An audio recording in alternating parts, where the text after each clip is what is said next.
날개. 박제가 되어버린 천재를 아시오? 나는 유쾌하오.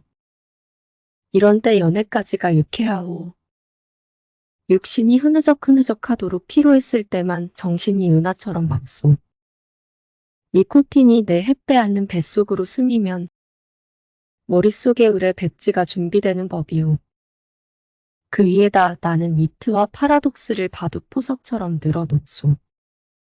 가공할 상식의 병이오. 나는 또 여인과 생활을 설계하오. 연애 기법에마저 서먹서먹해진 지성의 극치를 흘기 좀 들여다 본 일이 있는, 말하자면 일종의 정신분일자, 정신이 제멋대로 노는 사람 말이오. 이런 여인의 반, 그것은 온갖 것의 반이오. 만을 영수 받아들이는 하는 생활을 설계한다는 말이오.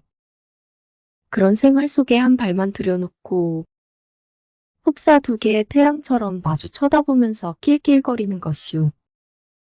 나는 아마 어지간히 인생의 재행일체의 행위에 싱거워서 견딜 수가 없게끔 되고 그만둔 모양이오. 굿바이. 굿바이. 그대는 이따금. 그대가 제일 싫어하는 음식을 탐식하는 아이러니를 실천해보는 것도 놓을 것 같소. 이트와 파라독스와 그대 자신을 위조하는 것도 할 만한 일이오. 그대의 작품은 한 번도 본 일이 없는 기성품에 의하여 차라리 경편하고 가뜩하여 쓰기에 손쉽고 편하고 고매하리다. 19세기는 될 수 있거든 봉쇄하여 버리오. 도스토옙스키 정신이란 자칫하면 낭비일 것 같소. 이고를 불란서의 빵 한 조각이라고는 누가 그랬는지 지언지당한 말인 듯 싶소. 그러나 인생 혹은 그 모형에 있어서 디테일 때문에 속는다거나 해서야 되겠어? 화를 보지 마오. 부디 그대께 고하는 것이니. 테이프가 끊어지면 피가 나오. 상체기도 머지않아 완치될 줄 믿소. 굿바이. 감정은 어떤 포우지? 그 포우즈의 원소만을 지적하는 것이 아닌지 나도 모르겠소. 그 포우즈가 부동자세까지 고도화할 때 감정은 딱 공급을 정지합니다. 나는 내 비범한 발육을 회고하여 세상을 보는 안목을 규정하였소. 여왕봉과 미망인 세상에 하고 많은 여인이 본질적으로 이미 미망인이 아닌 이가 있으리까? 아니, 여인의 전부가 그 일상에 있어서 개개 미망인이라는 내 논리가 뜻밖에도 여성에 대한 모험이 되고 굿바이. 그 33번지라는 것이 구조가 흡사 유곽이라는 느낌이 없지 않다. 한 번지에 18가구가 쭉 어깨를 맞대고 늘어서서 창호가 똑같고 아궁이 모양이 똑같다. 게다가 각 가구에 사는 사람들이 송이송이 꽃과 같이 젊다. 해가 들지 않는다. 해가 드는 것을 그들이 모른 채 하는 까닭이다. 턱살 밑에다 철줄을 매고 얼룩진 이부자리를 널어 말린다는 핑계로 미닫이에 해가 드는 것을 막아버린다. 침침한 방 안에서 낮잠들을 잔다. 그들은 밤에는 잠을 자지 않나? 알 수 없다. 나는 밤이나 낮이나 잠만 자느라고 그런 것을 알 길이 없다. 33번지 18가구의 낮은 참 조용하다. 조용한 것은 나뿐이다. 어둑어둑하면 그들은 이부자리를 걷어들인다. 전등불이 켜진 뒤에 18가구는 낮보다 훨씬 화려하다. 저물도록 미닫이 여닫는 소리가 잦다. 바빠진다. 여러 가지 냄새가 나기 시작한다. 비욱 굽는데, 탕고도 오락내, 뜨물레 비는내. 그러나 이런 것들보다도 그들의 문패가 제일로 고개를 끄덕이게 하는 것이다. 이 18가구를 대표하는 대문이라는 것이 일각이 져서 외따로 떨어지기는 했으나 있다. 그러나 그것은 한 번도 다친 일이 없는 한길이나 마찬가지 대문인 것이다. 온갖 장사치들은 하루 가운데 어느 시간에라도 이 대문을 통하여 드나들 수 있는 것이다. 이네들은 문간에서 두부를 사는 것이 아니라 미닫이를 열고 방에서 두부를 사는 것이다. 이렇게 생긴 33번지 대문에 그들 18가구의 문패를 몰아다 붙이는 것은 의미가 없다. 그들은 어느 사이인가 각 미닫이 위 백인당이 네 길상당이니 써붙인 한 곁에다 문패를 붙이는 풍속을 가져버렸다. 내 방 미닫이 위 한 곁에 칼표 딱지를 내세다 낸 것만한 내 안이 내 아내의 명함이 붙어 있는 것도 이 풍속을 좇은 것이 아닐 수 없다. 나는 그러나 그들의 아무와도 놀지 않는다. 놀지 않을 뿐만 아니라 인사도 않는다. 나는 내 아내와 인사하는 외에 누구와도 인사하고 싶지 않았다.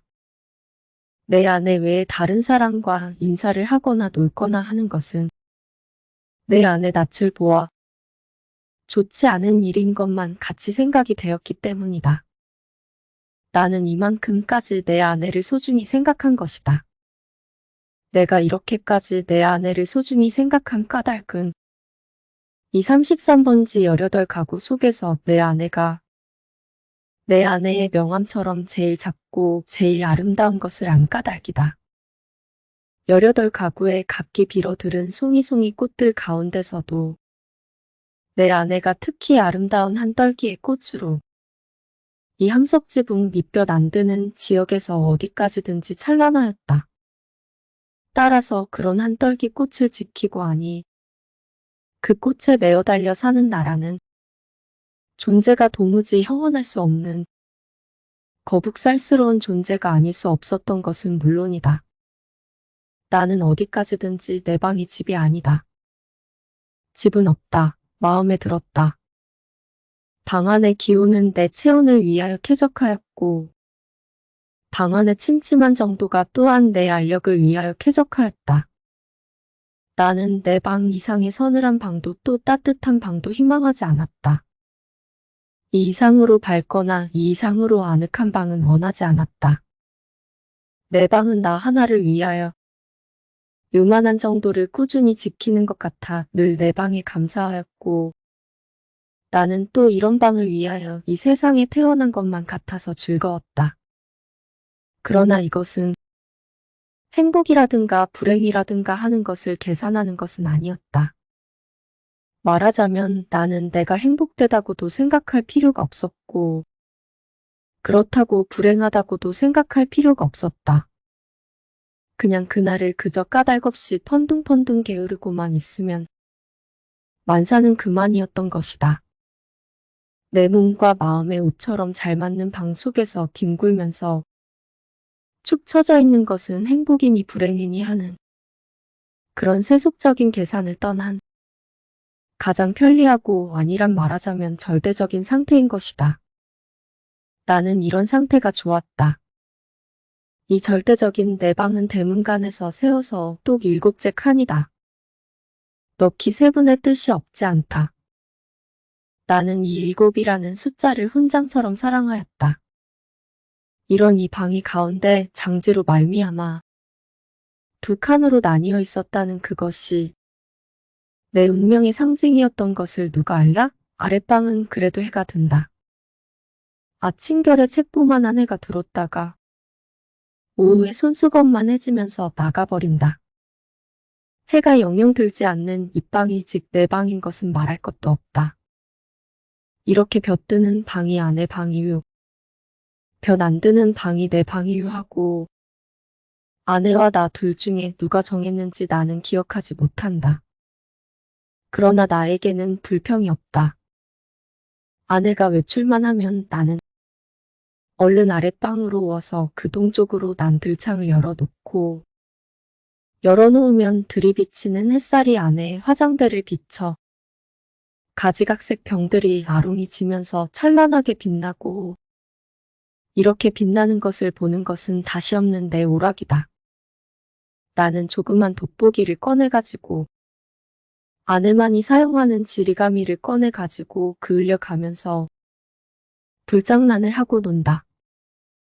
평행광선을 굴절시켜서 한 초점에 모아가지고 그 초점이 따근따근해지다가 마지막에는 종이를 그을리기 시작하고 가느다란 연기를 내면서 드디어 구멍을 뚫어놓는 데까지 이르는 고 얼마 안 되는 동안의 초조한 맛이 죽고 싶을 만큼 내게는 재미있었다.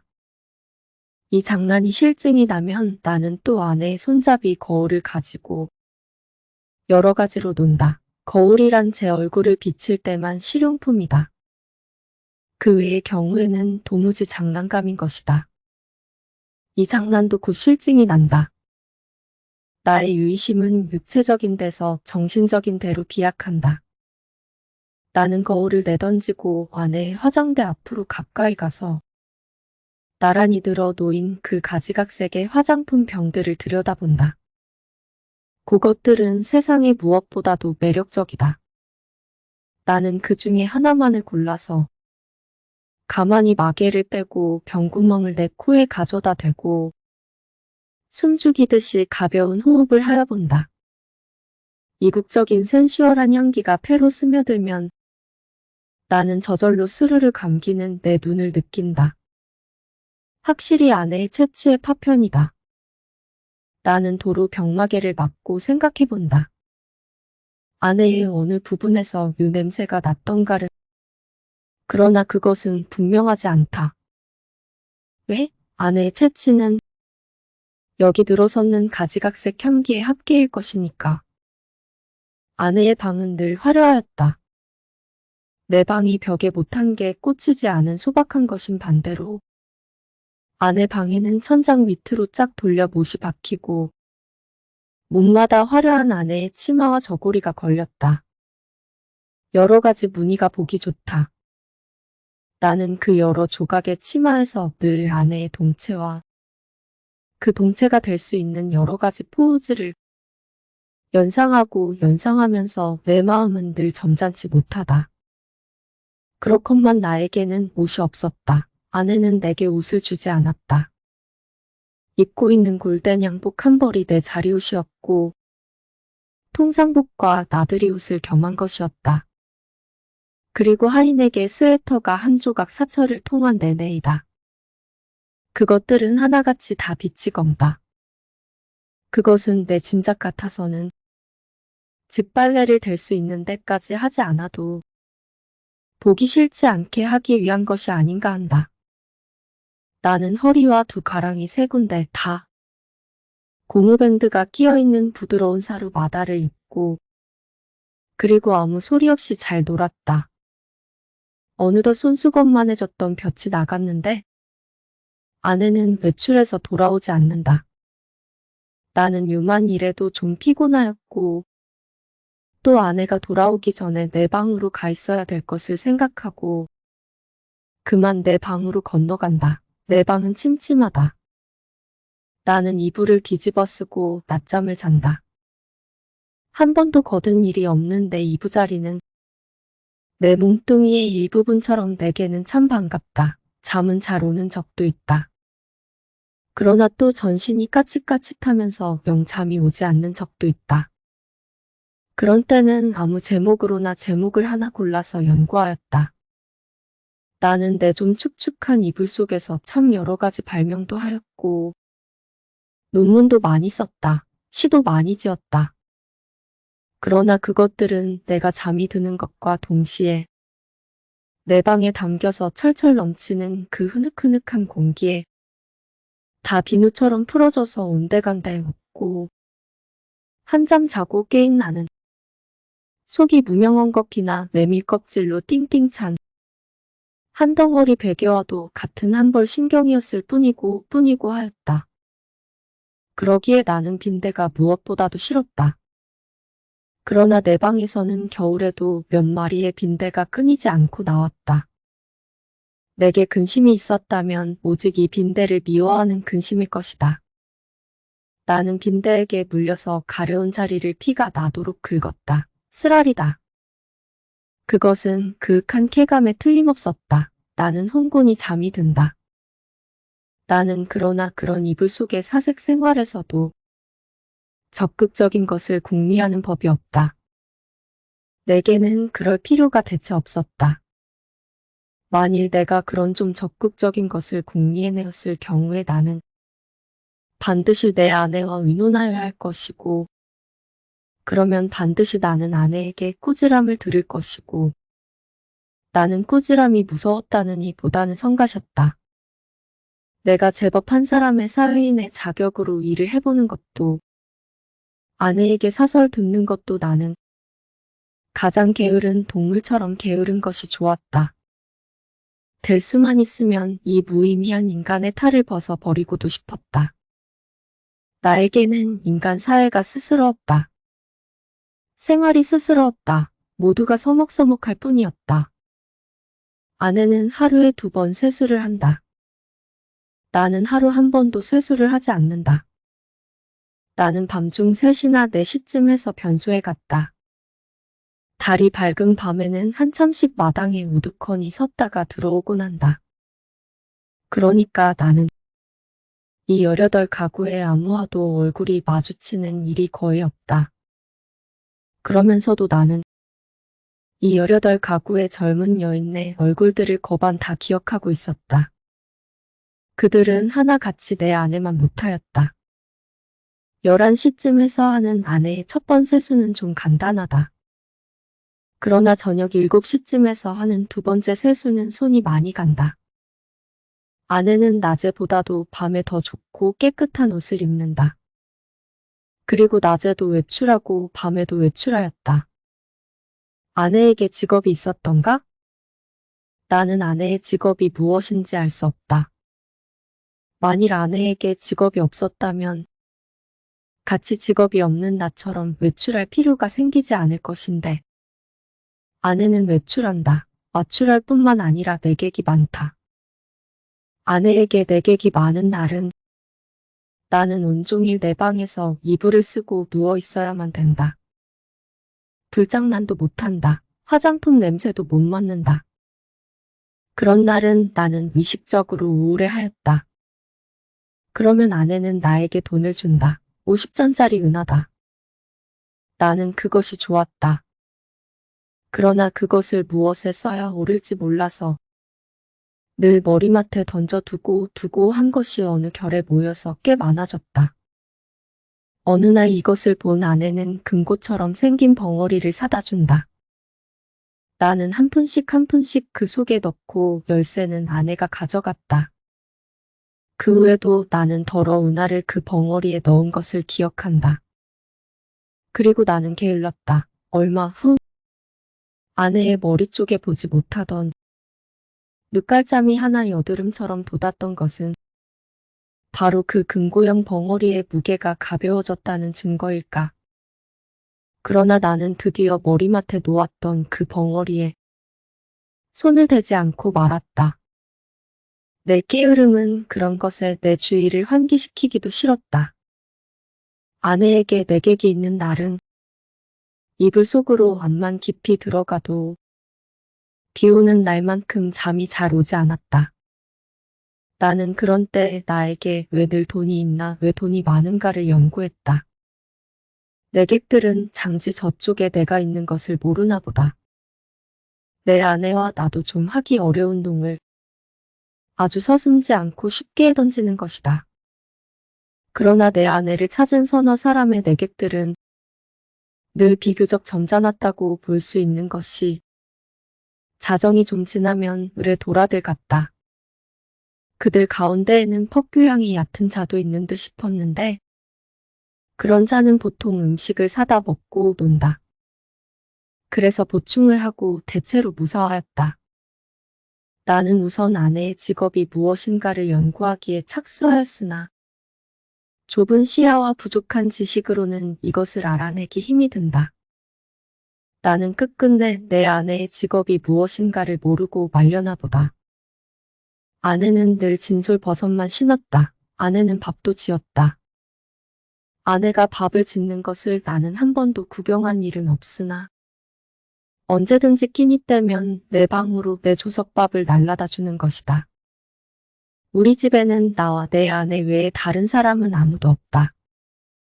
이 밥은 분명 아내가 손수 지었음에 틀림없다. 그러나 아내는 한 번도 나를 자기 방으로 부른 일은 없다. 나는 늘 옷방에서나 혼자서 밥을 먹고 잠을 잤다. 밥은 너무 맛이 없었다. 반찬이 너무 엉성하였다. 나는 닭이나 강아지처럼 말없이 주는 모이를 널쩍널쩍 받아먹기는 했으나 내심 야속하게 생각한 적도 덜어 없지 않다. 나는 안색이 여지없이 창백해가면서 말라 들어갔다. 나날이 눈에 보이듯이 기운이 줄어들었다. 영양 부족으로 하여 몸뚱이 곳곳에 뼈가 불쑥불쑥 내어 밀었다. 하룻밤 사이에도 수십 차를 돌쳐 눕지 않고는 여기저기가 배겨서 나는 배겨낼 수가 없었다. 그렇기 때문에 나는 내 이불 속에서 아내가 늘 흔히 쓸 수 있는 저 돈의 출처를 탐색해내는 일편 장지 틈으로 새어나오는 아랫방의 음성은 무엇일까를 간단히 연구하였다. 나는 잠이 잘 안 왔다. 깨달았다. 아내가 쓰는 그 돈은 내게는 다만 실없는 사람들로밖에 보이지 않는 까닭모를 내객들이 놓고 가는 것이 틀림없으리라는 것을 깨달았다. 그러나 왜 그들 내객은 돈을 놓고 가나? 왜 내 아내는 그 돈을 받아야 되나? 하는 이의 관념이 내게는 도무지 알 수 없는 것이었다. 그것은 그저 예의에 지나지 않는 것일까? 그렇지 않으면 혹 무슨 대가일까? 보수일까?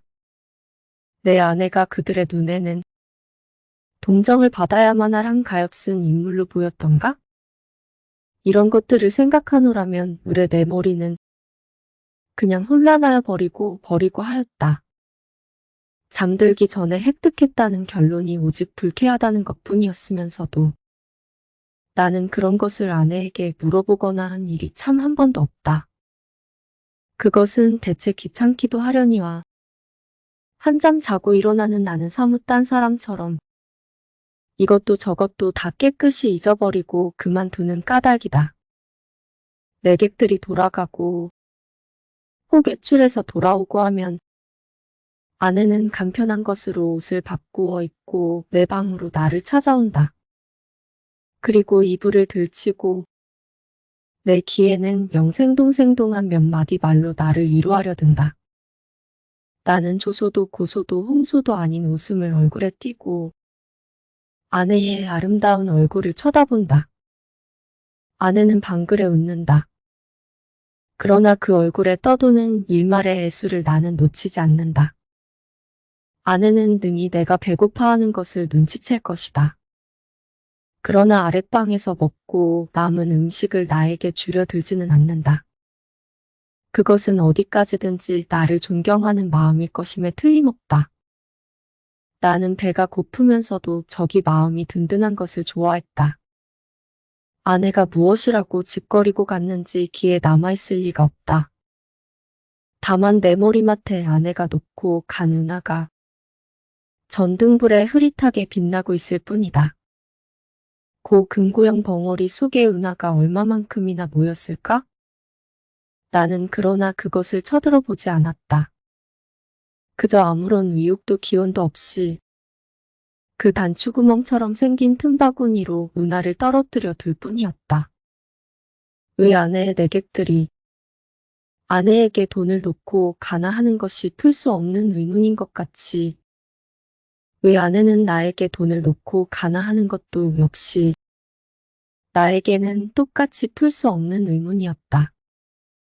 내 비록 아내가 내게 돈을 놓고 가는 것이 싫지 않았다 하더라도 그것은 다만 그것이 내 손가락 닿는 순간에서부터 그 벙어리 주둥이에서 자취를 감추기까지의 하잘것없는 짧은 촉각이 좋았달 뿐이지 그 이상 아무 기쁨도 없다.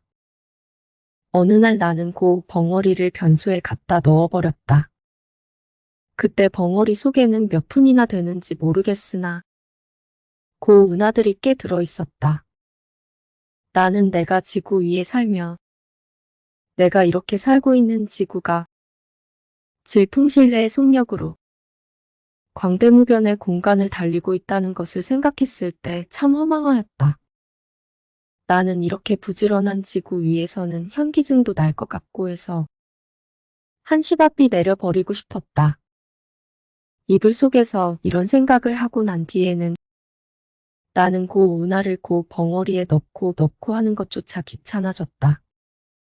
나는 아내가 손수 벙어리를 사용하였으면 하고 생각하였다. 벙어리도 돈도 사실은 아내에게만 필요한 것이지. 내게는 애초부터 의미가 전혀 없는 것이었으니까. 될 수만 있으면 그 벙어리를 아내는 아내 방으로 가져갔으면 하고 기다렸다. 그러나 아내는 가져가지 않는다. 나는 내가 아내 방으로 가져다 둘까 하고 생각하여 보았으나 그 즈음에는 아내의 내객이 워낙 많아서 내가 아내 방에 가볼 기회가 도무지 없었다. 그래서 나는 하는 수 없이 변소에 갖다 집어 넣어버리고 만 것이다. 나는 서글픈 마음으로 아내의 꾸지람을 기다렸다. 그러나 아내는 끝내 아무 말도 하지 않았다. 않았을 뿐 아니라 여전히 돈은 돈대로 머리맡에 놓고 가지 않나. 내 머리맡에는 어느덧 은하가 꽤 많이 모였다. 내객이 아내에게 돈을 놓고 가는 것이나 아내가 내게 돈을 놓고 가는 것이나 일종의 쾌감. 그 외에 다른 아무런 이유도 없는 것이 아닐까 하는 것을 나는 또 이불 속에서 연구하기 시작하였다. 쾌감이라면 어떤 종류의 쾌감일까를 계속하여 연구하였다. 그러나 그것은 이불 속의 연구로는 알 길이 없었다. 쾌감 하고 나는 뜻밖에도 이 문제에 대해서만 흥미를 느꼈다. 아내는 물론 나를 늘 감금하여 두다시피 하여왔다. 내게 불평이 있을 리 없다. 그런 중에도 나는 그 쾌감이라는 것의 유무를 체험하고 싶었다. 나는 아내의 밤 외출 틈을 타서 밖으로 나왔다. 나는 거리에서 잊어버리지 않고 가지고 나온 은하를 지폐로 바꾼다. 5원이나 된다. 그것을 주머니에 넣고 나는 목적지를 잃어버리기 위하여 얼마든지 거리를 쏘다녔다. 오래간만에 보는 거리는 거의 경이에 가까울 만큼 내 신경을 흥분시키지 않고는 마지 않았다. 나는 금시에 피곤하여 버렸다. 그러나 나는 참았다. 그리고 밤이 이슥하도록 까닭을 잃어버린 채 이 거리 저 거리로 지향 없이 헤매었다. 돈은 물론 한 푼도 쓰지 않았다. 돈을 쓸 아무 엄두도 나서지 않았다. 나는 벌써 돈을 쓰는 기능을 완전히 상실한 것 같았다. 나는 과연 피로를 이 이상 견디기가 어려웠다. 나는 가까스로 내 집을 찾았다. 나는 내 방을 가려면 아내 방을 통과하지 않으면 안 될 것을 알고 아내에게 내객이 있나 없나를 걱정하면서 미닫이 앞에서 좀 거북살스럽게 기침을 한 번 했더니 이것은 참 또 너무도 엄상스럽게 미닫이가 열리면서 아내의 얼굴과 그 등 뒤에 낯설은 남자의 얼굴이 이쪽을 내다보는 것이다. 나는 벼랑간 내어 쏟아지는 불빛에 눈이 부셔서 좀 머뭇머뭇했다. 나는 아내의 눈초리를 못 본 것은 아니다. 그러나 나는 모른 채 하는 수밖에 없었다. 왜? 나는 어쨌든 아내의 방을 통과하지 아니하면 안 되니까. 나는 이불을 뒤집어 썼다. 무엇보다도 다리가 아파서 견딜 수가 없었다. 이불 속에서는 가슴이 울렁거리면서 암만 해도 까무러칠 것만 같았다. 걸을 때는 몰랐더니 숨이 차다. 등에 식은 땀이 쭉 내배인다. 나는 외출한 것을 후회하였다. 이런 피로를 잊고 어서 잠이 들었으면 좋았다. 한잠 잘 자고 싶었다. 얼마 동안이나 비스듬히 엎드려 있었더니 차츰차츰 뚝딱거리는 가슴 동계가 가라앉는다. 그만해도 우선 살 것 같았다. 나는 몸을 들쳐 반드시 천장을 향하여 눕고 쭉 다리를 뻗었다. 그러나 나는 또 다시 가슴의 동계를 피할 수 없게 되었다. 아랫방에서 아내와 그 남자의 내 귀에도 들리지 않을 만큼 낮은 목소리로 소곤거리는 기척이 장지 틈으로 전하여 왔던 것이다. 청각을 더 예민하게 하기 위하여 나는 눈을 떴다. 그리고 숨을 죽였다. 그러나 그때는 벌써 아내와 남자는 앉았던 자리를 툭툭 털고 일어섰고, 일어서면서 옷과 모자 쓰는 기척이 나는 듯하더니 이어 미닫이가 열리고 구두 뒤축 소리가 나고, 그리고 뜰에 내려서는 소리가 쿵 하고 나면서 뒤를 따르는 아내의 고무신 소리가 두어 발작 찍찍 나고, 사뿐사뿐 나나 하는 사이에 두 사람의 발소리가 대문 쪽으로 사라졌다. 나는 아내의 이런 태도를 본 일이 없다. 아내는 어떤 사람과도 결코 소곤거리는 법이 없다. 나는 옷방에서 이불을 쓰고 누웠는 동안에도 꼭술이 취해서 혀가 잘 돌아가지 않는 내객들의 담화는 덜어 놓치는 수가 있어도 아내의 높지도 낮지도 않은 말소리는 일찍이 한마디도 놓쳐본 일이 없다. 더러 내 귀에 거슬리는 소리가 있어도 나는 그것이 태연한 목소리로 내 귀에 들렸다는 이유로 충분히 안심이 되었다. 그렇던 아내의 이런 태도는 필시 그 속에 여간하지 않은 사정이 있는 듯 싶이 생각이 되고, 내 마음은 좀 서운했으나 그보다도 나는 좀 너무 피로해서 오늘만은 이불 속에서 아무것도 연구하지 않기로 굳게 결심하고 잠을 기다렸다. 낮잠은 좀처럼 오지 않았다. 대문간에 나간 아내도 좀처럼 들어오지 않았다. 그러는 동안에 흐지부지 나는 잠이 들어버렸다. 꿈이 얼숭덜숭 종을 잡을 수 없는 거리의 풍경을 여전히 헤매었다. 나는 몹시 흔들렸다. 내객을 보내고 들어온 아내가 잠든 나를 잡아 흔드는 것이다. 나는 눈을 번쩍 뜨고 아내의 얼굴을 쳐다보았다. 아내의 얼굴에는 웃음이 없다. 나는 좀 눈을 비비고 아내의 얼굴을 자세히 보았다. 노기가 눈초리에 떠서 얇은 입술이 바르르 떨린다. 좀처럼 이 노기가 풀리기는 어려울 것 같았다. 나는 그대로 눈을 감아버렸다. 벼락이 내리기를 기다린 것이다. 그러나 새근하는 숨소리가 나면서 부스스 아내의 치맛자락 소리가 나고 장지가 여닫히며 아내는 아내 방으로 돌아갔다.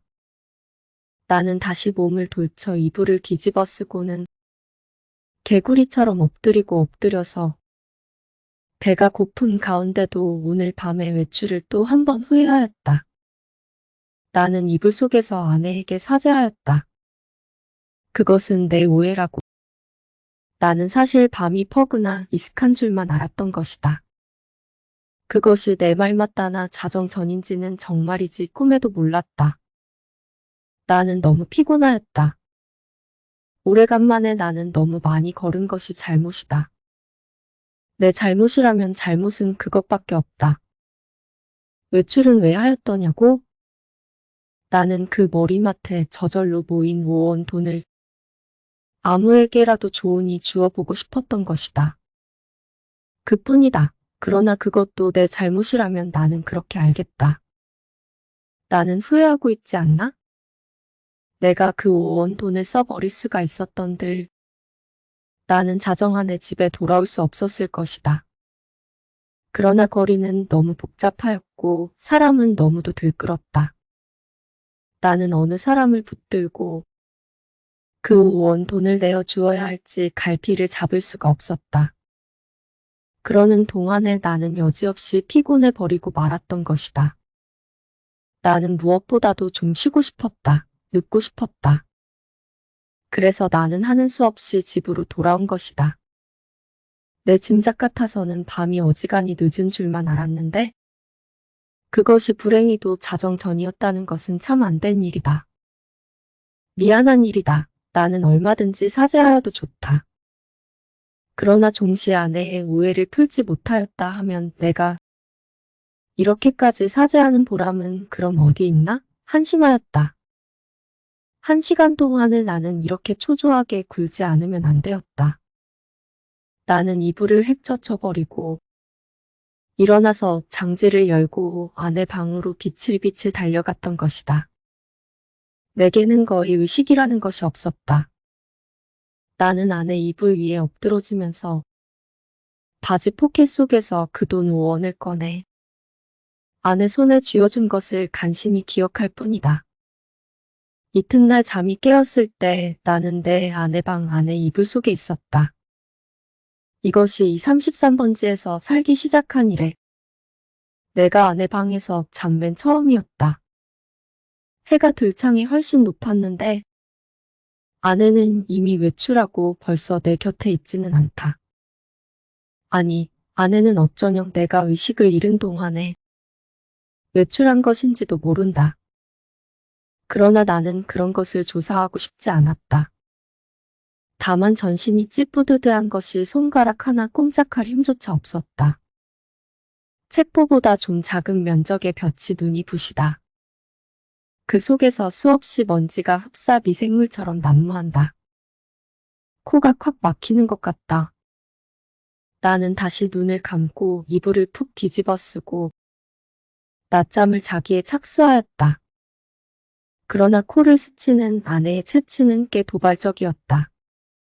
나는 몸을 여러 번 비비꼬면서 아내의 화장대에 들어선 고 가지각색 화장품 병들이 마개를 뽑았을 때 풍기는 냄새를 더듬느라고 좀처럼 잠은 들지 않는 것을 나는 어찌하는 수도 없었다. 견디다 못하여 나는 그만 이불을 걷어차고 벌떡 일어나서 내 방으로 갔다. 내 방에는 다 식어빠진 내 끼니가 가지런히 놓여있는 것이다. 아내는 내 모이를 여기다 두고 나간 것이다. 나는 우선 배가 고팠다.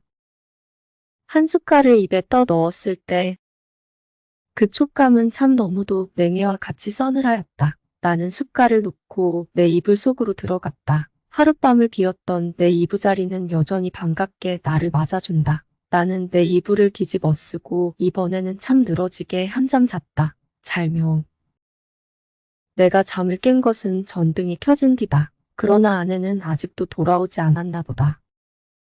아니, 돌아왔다 또 나갔는지 알 수 없다. 그러나 그런 것을 상고하여 무엇하나? 정신이 한결 난다. 나는 밤이를 생각해 보았다. 그 돈 5원을 아내 손에 쥐어주고 넘어졌을 때 느낄 수 있었던 쾌감을 나는 무엇이라고 설명할 수가 없었다. 그러나 내객들이 내 아내에게 돈 놓고 가는 심리며 내 아내가 내게 돈 놓고 가는 심리의 비밀을 나는 알아낸 것 같아서 여간 즐거운 것이 아니다. 나는 속으로 빙그레 웃어보았다. 이런 것을 모르고 오늘까지 지내온 내 자신이 어떻게 우스꽝스럽게 보이는지 몰랐다. 따라서 나는 또 오늘 밤에도 외출하고 싶었다. 그러나 돈이 없다. 나는 또 어쩌냐게 그 돈 5원을 한꺼번에 아내에게 주어버린 것을 후회하였다. 또 그 벙어리를 변소에 갖다 쳐넣어버린 것도 후회하였다. 나는 실없이 실망하면서 습관처럼 그 돈 5원이 들어있던 내 바지 포켓에 손을 넣어 한번 휘둘러 보았다. 뜻밖에도 내 손에 쥐어지는 것이 있었다. 2원밖에 없다. 그러나 많아야 맛은 아니다. 얼마간이고 있으면 된다. 나는 그만한 것이 여간 고마운 것이 아니었다. 나는 기운을 얻었다. 나는 그 단벌 다 떨어진 골된 양복을 걸치고 배고픈 것도 주제 사나운 것도 다 잊어버리고 활개짓을 하면서 또 거리로 나섰다. 나서면서 나는 제발 시간이 화살 단 듯해서 자정이 어서 획 지나 버렸으면 하고 조바심을 태웠다.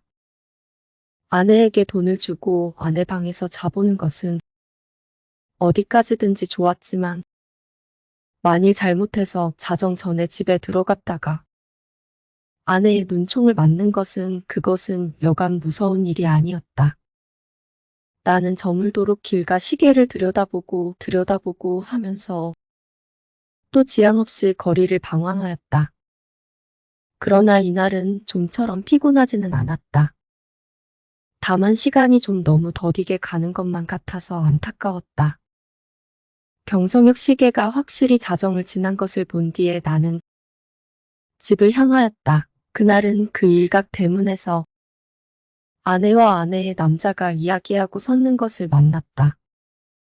나는 모른 체하고 두 사람 곁을 지나서 내 방으로 들어갔다. 뒤이어 아내도 들어왔다. 와서는 이 밤중에 평생 원하던 쓰레기를 하는 것이었다.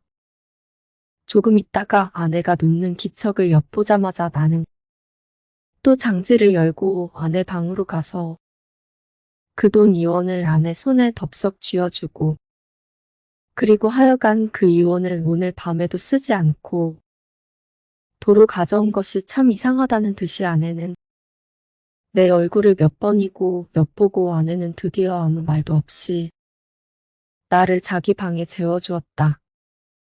나는 이 기쁨을 세상의 무엇과도 바꾸고 싶지는 않았다. 나는 편히 잘 잤다. 이튿날도 내가 잠이 깨었을 때는 아내는 보이지 않았다. 나는 또 내 방으로 가서 피곤한 몸이 낮잠을 잤다. 내가 아내에게 흔들려 깨었을 때는 역시 불이 들어온 뒤였다. 아내는 자기 방으로 나를 오라는 것이다. 이런 일은 또 처음이다. 아내는 끊임없이 얼굴에 미소를 띠고 내 팔을 이끄는 것이다. 나는 이런 아내의 태도 이면에 옌간치 않은 음모가 숨어있지는 않은가 하고 저기 불안을 느끼지 않을 수 없었다. 나는 아내의 하자는 대로 아내의 방으로 끌려갔다. 아내 방에는 저녁 밥상이 조촐하게 차려져 있는 것이다. 생각하여 보면 나는 이틀을 굶었다. 나는 지금 배고픈 것까지도 긴가민가 잊어버리고 얼음얼음하던 차다. 나는 생각하였다. 이 최후의 만찬을 먹고 나자마자 벼락이 내려도 나는 차라리 후회하지 않을 것을. 사실 나는 인간 세상이 너무나 심심해서 못 견디겠던 차다. 모든 것이 성가시고 귀찮았으나 그러나 불의의 재난이라는 것은 즐겁다. 나는 마음을 턱 놓고 조용히 아내와 마주 이 해괴한 저녁밥을 먹었다. 우리 부부는 이야기하는 법이 없었다. 밥을 먹은 뒤에도 나는 말이 없이 부스스 일어나서 내 방으로 건너가 버렸다. 아내는 나를 붙잡지 않았다. 나는 벽에 기대어 앉아서 담배를 한 대 피워 불고 그리고 벼락이 떨어질 테거든 어서 떨어져라 하고 기다렸다. 5분, 10분. 그러나 벼락은 내리지 않았다. 긴장이 차츰 풀어지기 시작한다. 나는 어느덧 오늘 밤에도 외출할 것을 생각하고 있었다. 돈이 있었으면 하고 생각하고 있었다. 그러나 돈은 확실히 없다. 오늘은 외출하여도 나중에 올 무슨 기쁨이 있나? 내 앞이 그저 아뜩하였다. 나는 화가 나서 이불을 뒤집어 쓰고 이리 뒹굴 저리 뒹굴 굴렀다. 금 10억은 밥이 목으로 자꾸 치밀어 올라온다. 메스꺼웠다.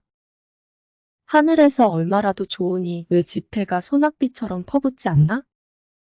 그것이 그저 한없이 야속하고 슬펐다.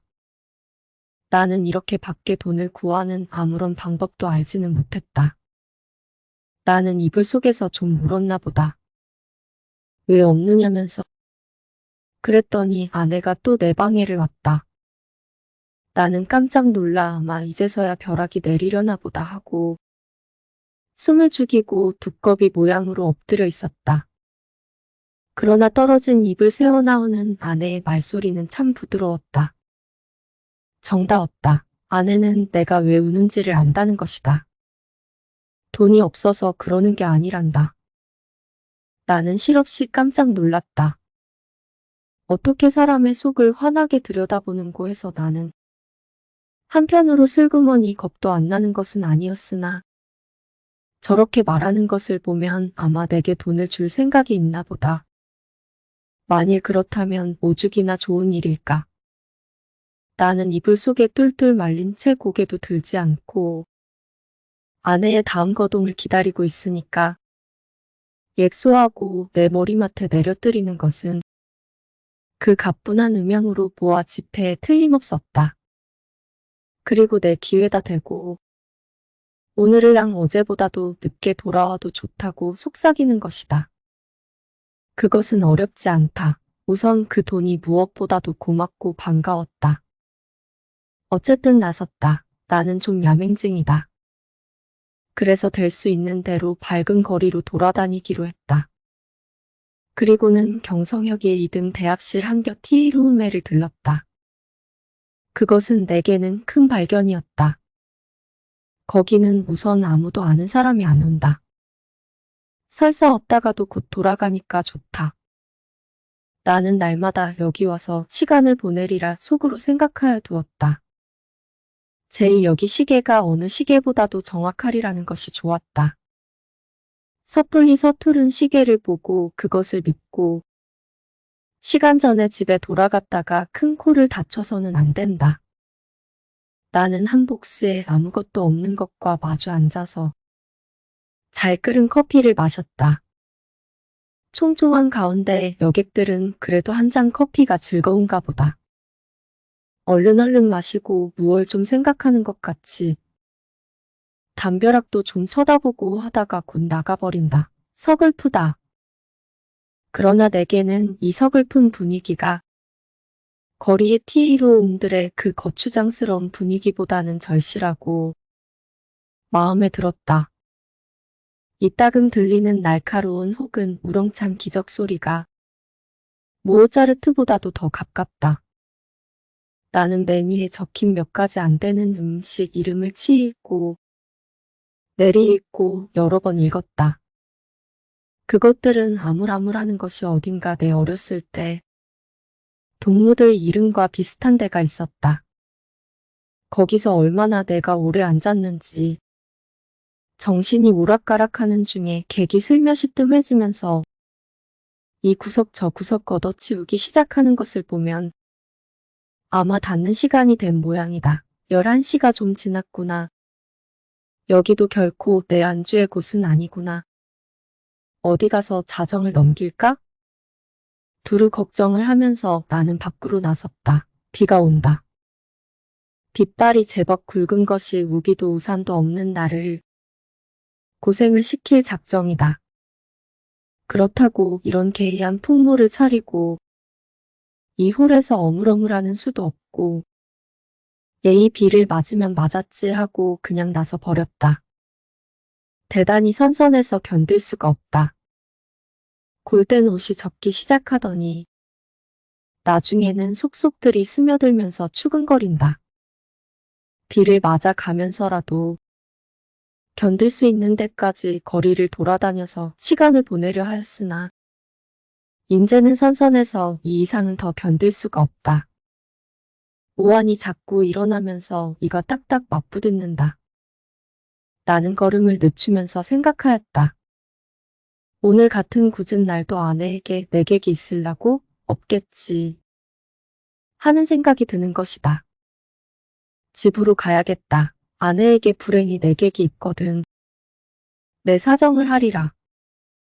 사정을 하면 이렇게 비가 오는 것을 눈으로 보고 알아주겠지. 불이 나게 와보니까 그러나 아내에게는 내객이 있었다.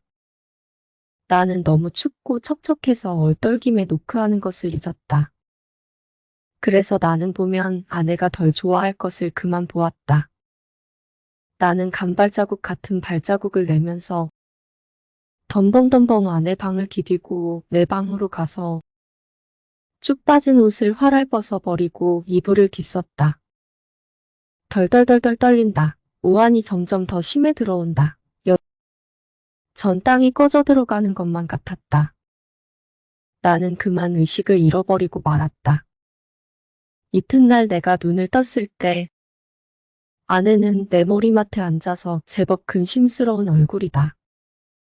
나는 감기가 들었다. 여전히 으스스 춥고 또 골치가 아프고 입에 군침이 도는 것이 씁쓸하면서 다리팔이 척 늘어져서 노곤하다. 아내는 내 머리를 쓱 짚어보더니 약을 먹어야지 한다. 아내 손이 이마에 선뜻한 것을 보면 신혈이 어지간한 모양인데 약을 먹는다면 해열제를 먹어야지 하고 속 생각을 하자니까 아내는 따뜻한 물에 하얀 정제약 4개를 준다. 이것을 먹고 한 잠 푹 자고 나면 괜찮다는 것이다. 나는 얼른 받아 먹었다. 쌉싸름한 것이 진작 같아서는 아마 아스피린인가 싶다. 나는 다시 이불을 쓰고 단번에 그냥 죽은 것처럼 잠이 들어버렸다. 나는 콧물을 훌쩍훌쩍 하면서 여러 날을 앓았다. 앓는 동안에 끊이지 않고 그 정제약을 먹었다. 그러는 동안에 감기도 나았다. 그러나 입맛은 여전히 소태처럼 썼다. 나는 차츰 또 외출하고 싶은 생각이 났다. 그러나 아내는 나더러 외출하지 말라고 이르는 것이다. 이 약을 날마다 먹고 그리고 가만히 누워 있으라는 것이다. 공연히 외출을 하다가 이렇게 감기가 들어서 저를 고생시키는 게 아니란다. 그도 그렇다. 그럼 외출을 하지 않겠다고 맹세하고 그 약을 연복하여 몸을 좀 보호해보리라고 나는 생각하였다. 나는 날마다 이불을 뒤집어 쓰고 밤이나 낮이나 잤다. 유난스럽게 밤이나 낮이나 졸려서 견딜 수가 없는 것이다.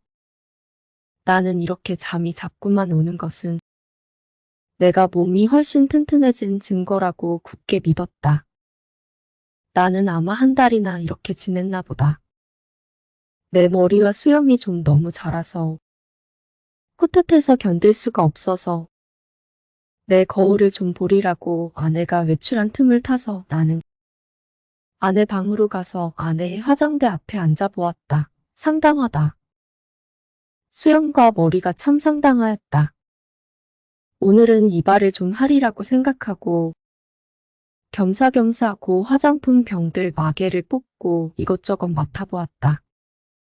한동안 잊어버렸던 향기 가운데서는 몸이 베베 꼬일 것 같은 채취가 전해 나왔다. 나는 아내의 이름을 속으로만 한번 불러보았다. 연심임스하고 오래간만에 돋보기 장난도 하였다. 거울 장난도 하였다. 창에 든 볕이 여간 따뜻한 것이 아니었다. 생각하면 5월이 아니냐.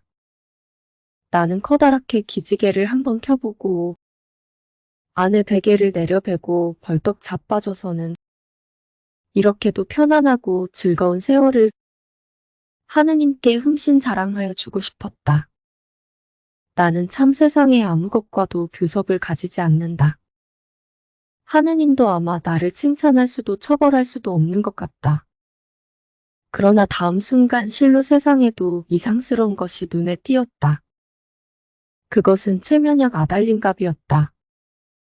나는 그것을 아내의 화장대 밑에서 발견하고 그것이 흡사 아스피린처럼 생겼다고 느꼈다.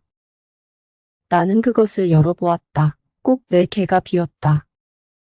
나는 오늘 아침에 4개의 아스피린을 먹은 것을 기억하고 있었다. 나는 잤다. 어제도 그제도 그끄제도 나는 졸려서 견딜 수가 없었다. 나는 감기가 다 나았는데도 아내는 내게 아스피린을 주었다. 내가 잠이 든 동안에 이웃에 불이 난 일이 있다. 그때에도 나는 자느라고 몰랐다.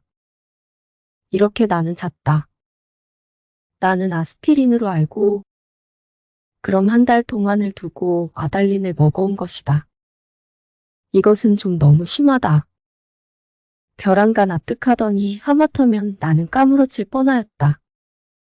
나는 그 아달린을 주머니에 넣고 집을 나섰다. 그리고 산을 찾아 올라갔다. 인간 세상에 아무것도 보기가 싫었던 것이다. 걸으면서 나는 아무쪼록 아내에 관계되는 일은 일체 생각하지 않도록 노력하였다. 길에서 까무러치기 쉬우니까다. 나는 어디라도 양지가 바른 자리를 하나 골라 자리를 잡아가지고 서서히 아내에 관하여서 연구할 작정이었다.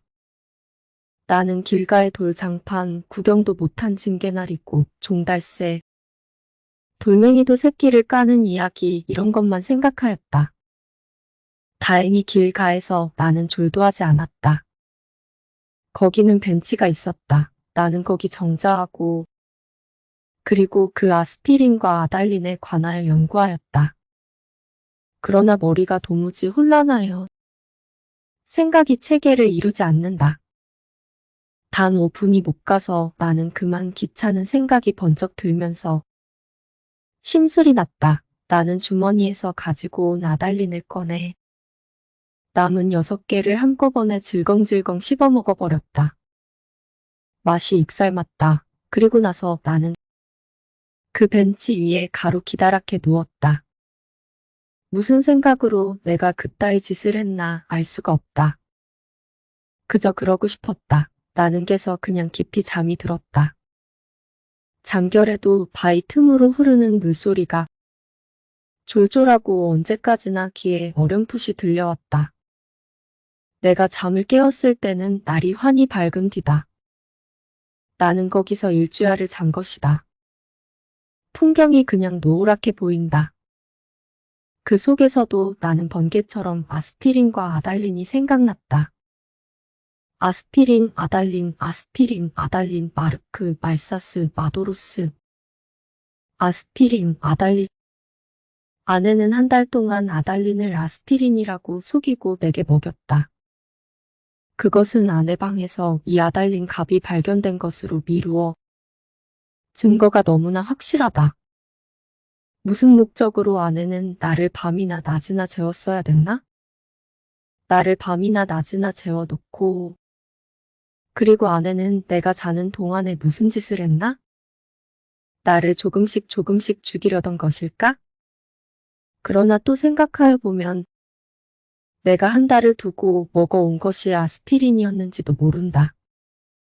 아내는 무슨 근심되는 일이 있어서 밤이면 잠이 잘 오지 않아서 정작 아내가 아달린을 사용한 것이나 아닌지?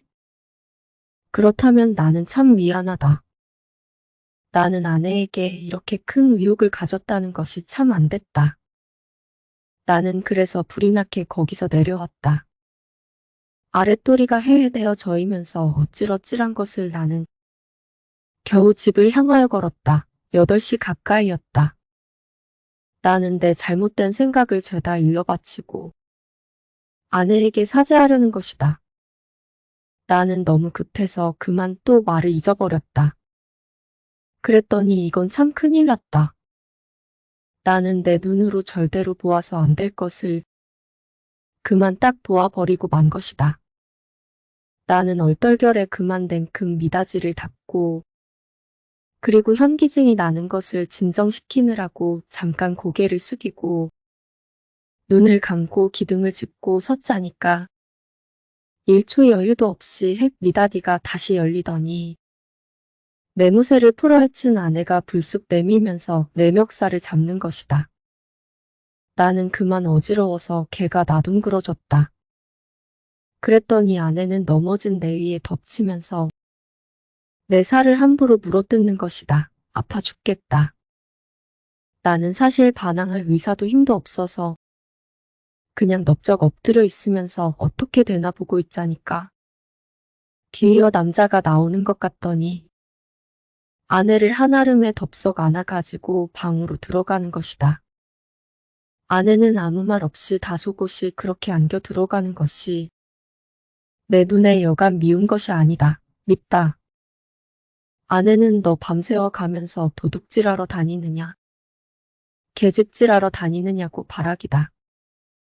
이것은 참 너무 억울하다. 나는 어안이 벙벙하여 도무지 입이 떨어지지를 않았다.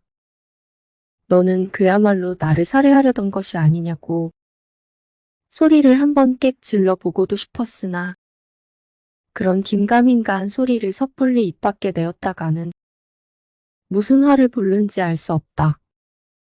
차라리 억울하지만 잠자코 있는 것이 우선 상책인 듯 싶이 생각이 들길래 나는 이것은 또 무슨 생각으로 그랬는지 모르지만 툭툭 떨고 일어나서 내 바지 포켓 속에 남은 돈 몇십 전을 가만히 꺼내서는 몰래 미닫이를 열고 살며시 문지방 밑에다 놓고 나서는 나는 그냥 줄다른 박질을 쳐서 나와버렸다. 여러 번 자동차에 치일 뻔하면서 나는 그래도 경성역으로 찾아갔다. 빈자리와 마주 앉아서 이슬이슬 입맛을 거두기 위하여 무엇으로나 입가심을 하고 싶었다. 커피, 좋다. 그러나 경성역 홀에 한 걸음 들여 놓았을 때 나는 내 주머니에는 돈이 한 푼도 없는 것을, 그것을 깜빡 잊었던 것을 깨달았다. 또 아득하였다. 나는 어디선가 그저 맥없이 머뭇머뭇하면서 어쩔 줄을 모를 뿐이었다. 얼빠진 사람처럼 그저 이리 갔다 저리 갔다 하면서 나는 어디로 들이다 쏘다녔는지 하나도 모른다. 다만 몇 시간 후에 내가 미스코시 옥상에 있는 것을 깨달았을 때는 거의 대낮이었다. 나는 거기 아무데나 주저앉아서 내 자라온 26해를 회고하여 보았다. 몽롱한 기억 속에서는 이렇다는 아무 제목도 불거져 나오지 않았다. 나는 또 내 자신에게 물어보았다. 너는 인생에 무슨 욕심이 있느냐고. 그러나 있다고도 없다고도 그런 대답은 하기가 싫었다. 나는 거의 나 자신의 존재를 인식하기조차도 어려웠다. 허리를 굽혀서 나는 그저 금붕어를 들여다보고 있었다. 금붕어는 참 잘들도 생겼다. 작은 놈은 작은 놈대로 큰 놈은 큰 놈대로 다 싱싱하니 보기 좋았다. 내려비치는 5월 햇살의 금붕어들은 그릇바탕에 그림자를 내려뜨렸다.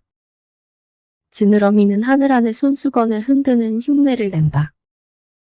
나는 이 지느러미 수요를 헤어보기도 하면서 굽힌 허리를 좀처럼 펴지 않았다. 등이 따뜻하다. 나는 또 오타게 거리를 내려다보았다. 거기서는 피곤한 생활이 또 금붕어 지느러미처럼 흐느흐느 허우적거렸다. 눈에 보이지 않는 끈적끈적한 줄에 엉켜서 헤어나지들을 못한다. 나는 피로와 공복 때문에 무너져 들어가는 몸뚱이를 끌고 그 오타게 거리 속으로 섞여가지 않는 수도 없다 생각하였다. 나서서 나는 또 문득 생각하여 보았다. 이 발길이 지금 어디로 향하여 가는 것인가를. 그때 내 눈앞에는 아내의 모가지가 벼락처럼 내려 떨어졌다. 아스피린과 아달린. 우리들은 서로 오해하고 있느니라. 설마 아내가 아스피린 대신에 아달린의 정량을 나에게 먹여왔을까? 나는 그것을 믿을 수는 없다. 아내가 대체 그럴 까닭이 없을 것이니. 그러면 나는 날밤을 새면서 도둑질을 계집질을 하였나? 정말이지 아니다. 우리 부부는 숙명적으로 발이 맞지 않는 절름발이인 것이다. 내나 아내나 제 거동에 로직을 붙일 필요는 없다.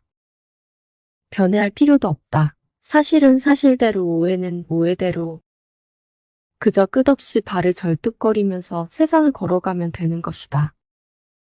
그렇지 않을까? 그러나 나는 이 발길이 아내에게로 돌아가야 옳은가? 이것만은 분간하기가 좀 어려웠다. 가야 하나? 그럼 어디로 가나? 이때 또 하고 정우 사이렌이 울었다. 사람들은 모두 내 활개를 펴고 달처럼 푸드덕거리는 것 같고 온갖 유리와 강철과 대리석과 지폐와 잉크가 부글부글 끓고 수선을 떨고 하는 것 같은 찰나. 그야말로 현란의 극한 정우다. 나는 불현듯 겨드랑이가 가렵다. 아, 그것은 내 인공의 날개가 돋았던 자국이다. 오늘은 없는 이 날개. 머릿속에서는 희망과 야심이 말소된 페이지가 딕셔너리 넘어가듯 번뜩였다. 나는 걷던 걸음을 멈추고 그리고 일어나 한번 이렇게 외쳐보고 싶었다. 날개야 다시 돋아라. 날자, 날자, 한 번만 더 날자꾸나. 한 번만 더 날아보자꾸나.